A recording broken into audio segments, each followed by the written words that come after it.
నమస్కారం. రండి మనమందరం ఈరోజు ఎర్రకోట గురించి చూసేద్దాం.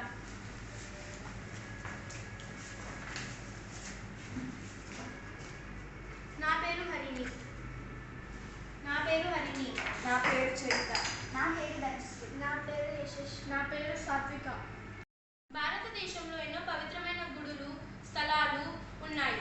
మేము ఈరోజు ఈ కోట గురించి చెప్పబోతున్నాం. ఈ కోట పేరు ఎర్రకోట. దీనిని ముఘల్ చక్రవర్తి షాజహాను ఈ కోట నిర్మాణాన్ని 1639 మే 13న ప్రారంభించారు. 1648 ఏప్రిల్ 6న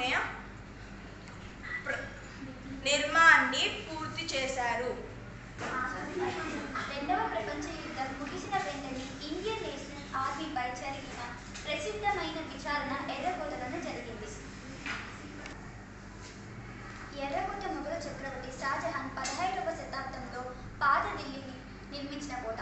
1857 సంవత్సరంలో మొఘల్ చక్రవర్తి బహదూర్ షా జఫర్ బ్రిటిష్ వారి పాలనలోని భారత ప్రభుత్వంచే దేశ బహిష్కరణకు గురయ్యే వరకు ఢిల్లీ పట్టణం మొఘలుకు రాజధానిగా వ్యవహరించింది. ఈ కోట ప్రస్తుతం ఒక ప్రసిద్ధి పర్యాటక స్థలంగానే కాకుండా భారతదేశం సార్వభౌమాధికారానికి ఒక శక్తివంతమైన చిహ్నంగా ఉంది.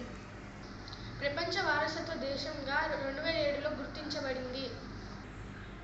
భారత ప్రధాన మంత్రి ఈ కోటని ప్రతి ఏడాది స్వాతంత్ర దినోత్సవం రోజు భారత పతాకాన్ని భారత ప్రధానమంత్రి ఈ కోటలోని ప్రతి ఏడాది స్వాతంత్ర దినోత్సవం రోజు భారత పతాకాన్ని ఎగురవేస్తాడు.